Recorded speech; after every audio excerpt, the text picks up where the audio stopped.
Bonjour, je suis heureux de vous retrouver pour cette nouvelle vidéo qui a pour sujet aujourd'hui le monde astral et le dernier moment que nous vivons quand nous quittons définitivement notre corps physique pour justement faire ce grand passage vers l'au-delà.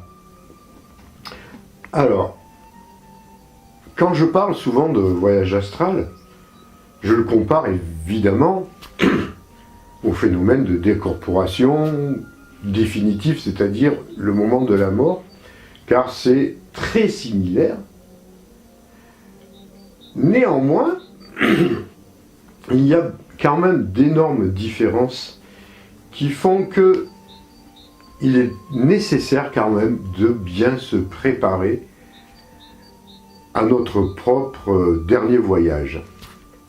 Et je vais vous expliquer tout ça en profondeur. Le phénomène de voyage astral, évidemment, c'est le même processus que celui de la mort. À la différence, c'est que on revient sur Terre. On réintègre notre corps, on retrouve nos proches à chaque fois. On retrouve notre vie. On est toujours attaché et lié à la planète, à notre existence, à notre corps physique. À nos familles, à nos enfants, à nos proches. Donc tout ça, c'est très important pour faire la différence au moment où nous allons quitter définitivement notre corps, cette fois-ci, et là où notre existence terrestre va prendre une fin. On ne verra plus pendant, en tout cas un moment, nos proches, toute notre vie, notre personnalité que nous avons incarnée va être totalement dissoute. C'est pourquoi, dans mes formations, j'appuie souvent sur cette différence, que effectivement, ça ressemble à la mort, par le processus, en partie, mais il y a quand même cette différence énorme, qui nous demande de nous préparer bien à l'avance sur ce que l'on va vivre à notre dernier instant. Parce que si vous n'êtes pas préparé convenablement, et que au moment de mourir, vous avez plein de regrets, beaucoup d'attachement encore à notre monde matériel, parce qu'on ne sait pas à quel âge ça peut vous arriver tout ça. Si vous n'êtes pas préparé à cela, même si vous savez qu'il y a une vie après la vie, même si vous avez déjà fait des sorties hors du corps, si vous n'êtes pas préparé à l'acceptation, au pardon, au non-attachement, à tous ces liens qui nous attachent encore à la matière, vos derniers instants peuvent être compliqués. Et ça peut aussi, quelque part, vous projeter entre-temps entre des mondes pas géniaux, hein, comme le bas astral, ou des dimensions un peu, comment dire, qui sont encore en lien avec nos habitudes et nos attachements terrestres. Donc tout ça, ça se travaille maintenant. C'est pour ça, j'en ai très peu parlé dans mes vidéos, hein. Là ça change un peu de tout ce qui est galactique, mais je pense que ça a une véritable importance de prendre conscience de ça. Effectivement, le fait de faire des sorties hors du corps, ça nous rassure complètement sur le fait que ça continue après. Donc ça, on n'a plus la peur de la mort en tant que telle, en tant qu'anéantissement total de la vie, voilà, comme s'il y avait un néant après. Ça, on le sait que ça continue, parce qu'on l'a expérimenté concrètement en faisant des sorties hors du corps. Mais si on n'a pas travaillé sur nos attachements, quand bien même, ça va être compliqué. Car au moment de la mort, à la différence d'une décorporation consciente voulue telle que le voyage astral, il s'élève des choses, il s'élève tout un tas de choses. Au moment de l'agonie, voilà, on sait ce coup-ci que c'est fini, quoi. Et là, malheureusement, c'est là que tout se joue. Tout se joue. Tout, même à la limite, il est dit quelque part que c'est à ce moment-là, au moment de notre mort, si vous pouvez mourir en conscience et reconnaître votre véritable nature, vous pouvez sortir même du cycle des réincarnations, quoi. C'est quand même assez génial. Bon, je pense que c'est dans des cas quand même assez uniques. En tout cas, vous serez projeté vers quelque chose de très lumineux. Effectivement, vous aurez le tunnel, vous serez accueilli. Bon, en général, ça se passe bien, hein. Mais, ça se passe bien après. Mais au moment de l'agonie, si vous avez quand même beaucoup d'attachement, beaucoup de regrets parce que vous n'avez pas pu exprimer peut-être des choses à un tiers, vous n'avez pas pu terminer quelque chose, là c'est douloureux, là. Là c'est vraiment, là c'est là où on voit la différence entre une sortie hors du corps. Tout se joue là. L'importance du dernier passage, ce n'est pas tant, forcément, c'est important, mais ce n'est pas tant de croire simplement à une existence après la vie, mais c'est vraiment d'être prêt, disons les choses telles qu'elles sont, à mourir, en conscience, et se sentir totalement libéré. Donc, c'est bien de faire des pratiques, d'essayer de vivre notre mort en méditation. On peut le faire, ça, il y a des pratiques qui existent, où vous vivez véritablement, ce sont des pratiques guidées, où vous vivez votre instant de votre dernier instant. Et on vous interroge pour savoir qu'est-ce qui s'exprime, quels regrets vous avez, quels sont encore vos attachements, vous voyez? Qu'est-ce que vous devez encore travailler? Bah, c'est qu'une méditation, hein. Mais je vous garantis, c'est hyper puissant, hein. Et ça vous permet de voir encore tout ce que vous avez besoin de travailler pour pouvoir être libre au moment du dernier passage. Et ça, c'est vraiment important. J'insiste là-dessus, parce que les émotions que l'on peut ressentir, si elles sont trop puissantes au moment de la mort, si c'est de l'attachement, ça peut être de la peur, ça peut être toutes les émotions perturbatrices, de la jalousie, ou n'importe quoi. On peut voir de la jalousie au dernier moment de notre mort, hein, de l'envie ou de la haine, dans le pire des cas, évidemment, de la colère. Ça peut arriver aussi, ça arrive fréquemment, hein, on se met en colère. Parce qu'on refuse tout ça, on refuse plein de choses, et puis il y a tout ce que l'on a vécu.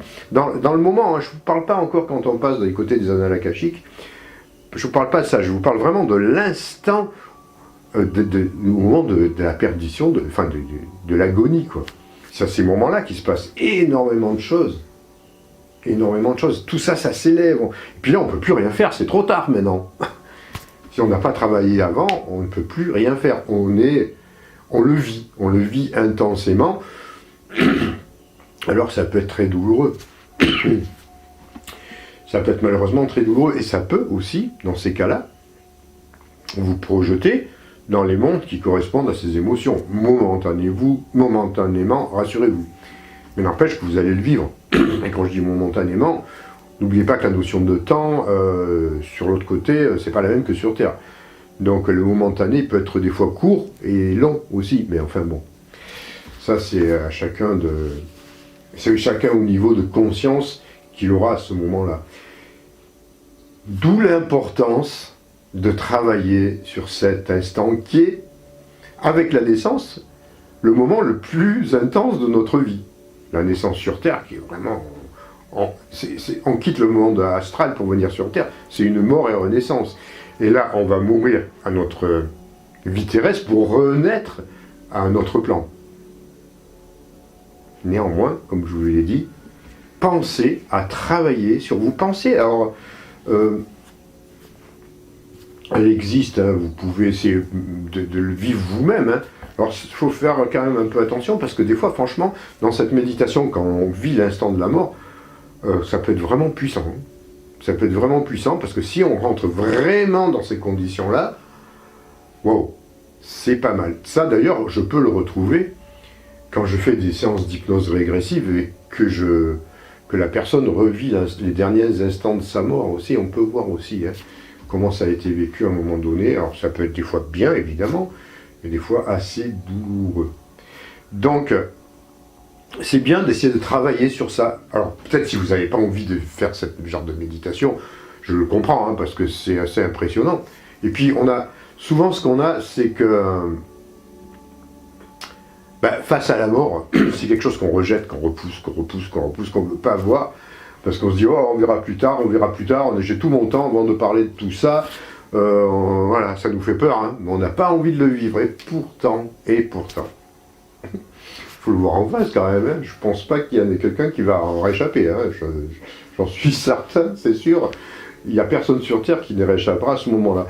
Alors, sans en avoir peur. Alors je comprends que vivre cette expérience en méditation, ça peut être compliqué, vous n'êtes pas obligé de le faire. Vous pouvez simplement essayer de travailler déjà en conscience sur les aspects qui vous attachent encore au monde matériel. Alors je ne dis pas qu'il ne faut pas vivre dans le monde matériel, hein, pas du tout, c'est pas ce que je dis.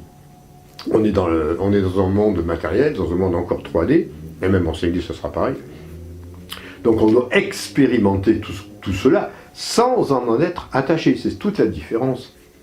On doit le vivre comme on doit vivre une vie matérielle heureuse, prospère, avec l'abondance, tout ça. Il n'y a aucun souci, hein, mais sans en être attaché. Ou sans vouloir posséder à l'extrême. Possession, attachement, hein, voilà. Tout ça, c'est lié. De toute façon, on ne possède les choses, c'est une illusion, hein, sur Terre. Vous pensez posséder votre maison, alors c'est vrai, vous la possédez sur Terre. Et quand vous allez passer de l'autre côté, vous ne posséderez plus rien. Vous n'allez pas embarquer votre maison, votre voiture, votre compte en banque, vous n'avez rien. Vous ne pourrez rien amener, simplement votre propre expérience. Donc, quand on est sur Terre, évidemment, vous avez tout à fait le droit d'acquérir une maison, d'acquérir une voiture, d'acquérir tout ce que vous voulez, qui vous aide à expérimenter votre vie, ou simplement d'être bien dans votre vie, sans oublier que vous ne le possédez pas en fait. Vous le possédez momentanément, c'est impermanent. Donc on ne s'attache pas à tout ça, hein, parce que la vie sur Terre, elle est éphémère. Hein. Elle est très courte, la vie sur Terre. Sur cette planète, franchement, c'est très court. Moi, je le vois, hein, je vais bientôt avoir 60 ans, c'est pas mal. J'ai pas eu le temps passer, hein, les 20-30 ou dernières années, c'est passé à une rapidité incroyable.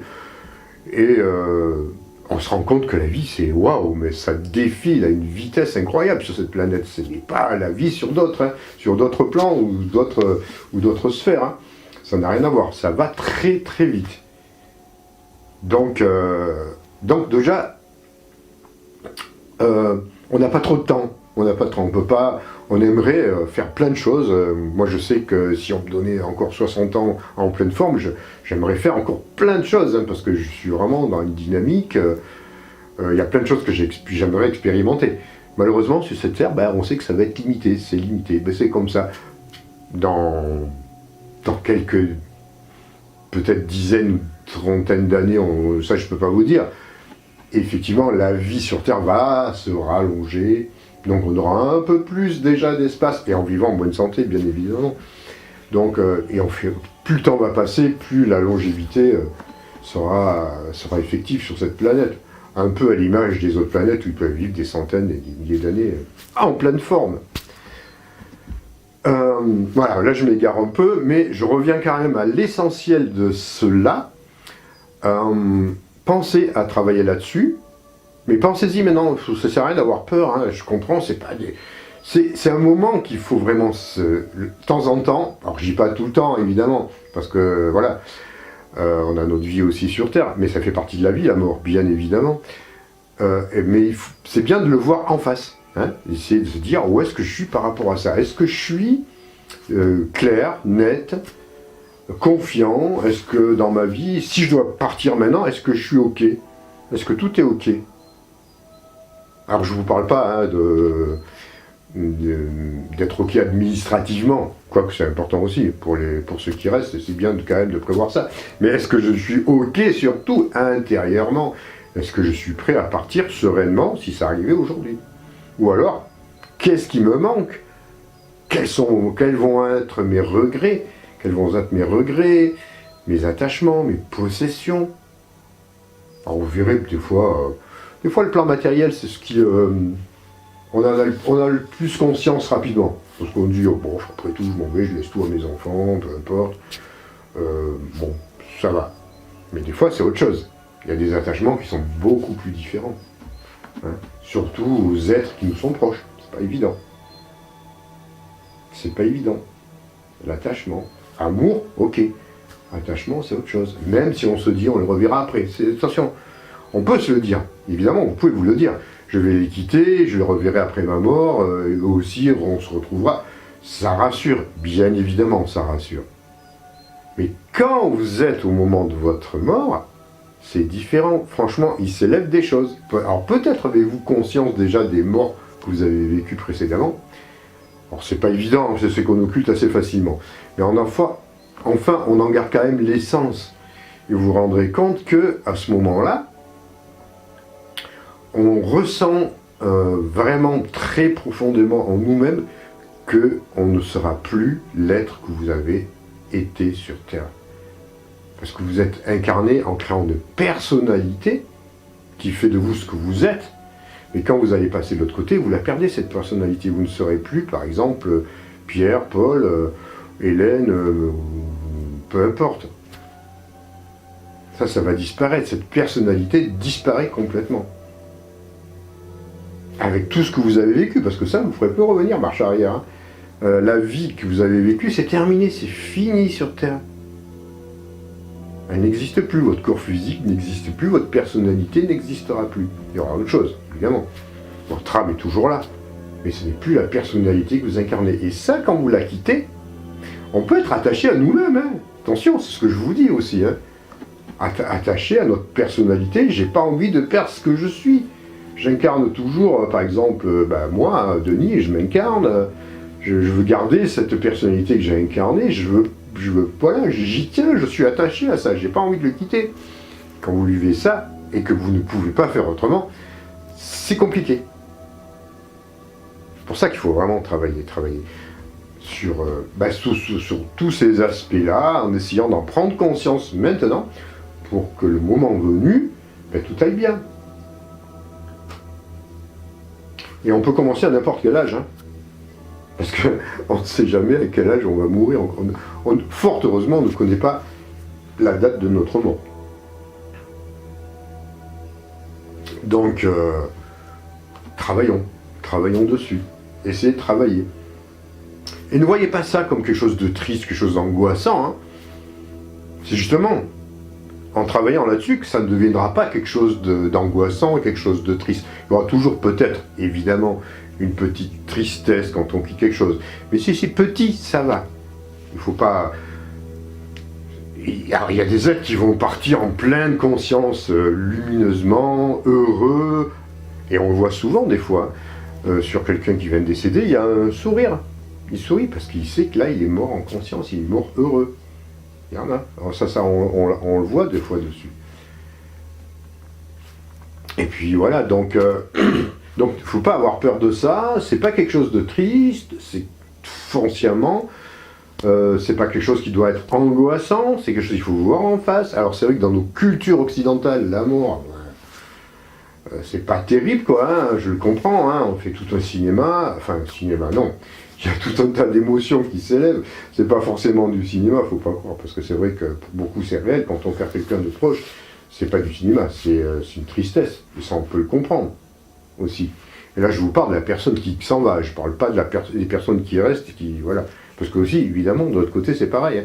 On a l'attachement à la personne qui s'en va aussi. Enfin là, je vous parle plus de nous-mêmes qui quittons ce corps et cette vie. Donc essayez de voir ça, de voir ce phénomène, de travailler là-dessus, sur cet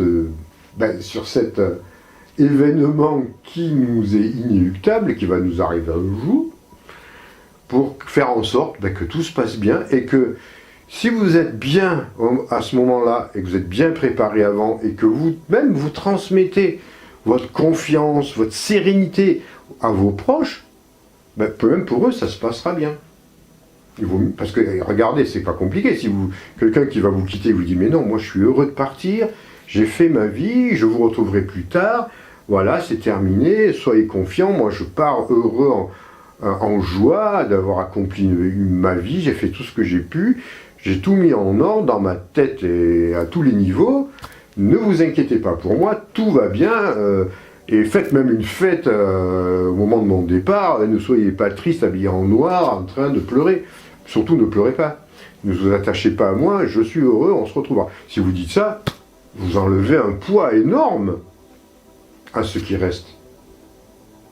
Ceux qui restent préfèrent entendre ce genre de discours que voir quelqu'un qui part terrorisé, qui est attaché, qui vous dit que j'ai pas envie de partir, je vous tiens, je tiens à vous, qui sont terrorisés. Là, c'est dramatique. Et ça se comprend. Ce phénomène se comprend dans les deux cas. Mais voilà. Donc, c'est peut être que du positif si on travaille sur soi et vraiment s'y préparer. Parce que tout est impermanent et puis et tout peut être vécu comme quelque chose de beau. Il y a d'autres ethnies sur Terre où la mort est vécue complètement différemment. Alors il y a d'autres pays, c'est encore pire que l'Occident. Et vous avez les pleureuses professionnelles, il faut pleurer, il faut se lamenter. Enfin, là où je parle de cinéma, j'ai vu ça parce que bon, c'est peut-être une extrême, mais c'est les pleureuses professionnelles qu'on peut voir en Corée du Nord quand il y avait, je sais plus, le père du dictateur, là, je sais plus qui est mort. Où c'est tout du cinéma, où vraiment c'est des pleureuses professionnelles qui se lamentent, mais qui n'y a rien de vrai là-dedans, quoi. Bon, ça c'est une extrême, ça n'a aucun sens, mais ça existe, ça existait même en Occident, je crois, je suis pas sûr, mais ça existe, mais c'est une vision, c'est un principe qui est complètement ridicule, quoi. Sachez en tout cas, voilà, que en travaillant sur ça, vous pourrez faire un passage le mieux possible, le plus sereinement possible, et puis en plus votre renaissance sur un autre plan, le plan astral, le plan de l'après-vie, se fera parfaitement. Voilà, tout va bien. Vous pourrez même envoyer un petit message en disant « Je suis bien arrivé, tout va bien ». Voilà. Allez, sur ce, je vous laisse. Si vous avez aimé cette vidéo, n'oubliez pas de mettre des pouces bleus, de la partager, de vous abonner aussi. Si vous n'êtes pas encore abonné, n'hésitez pas, parce que c'est important d'être abonné avec la petite cloche des notifications, comme ça vous recevez tout. Et puis n'hésitez pas à me laisser des commentaires sur vos expériences à ce niveau-là, et sur ce que vous en pensez par rapport à tout ce que je viens de vous dire. Allez, prenez soin de vous et à très bientôt.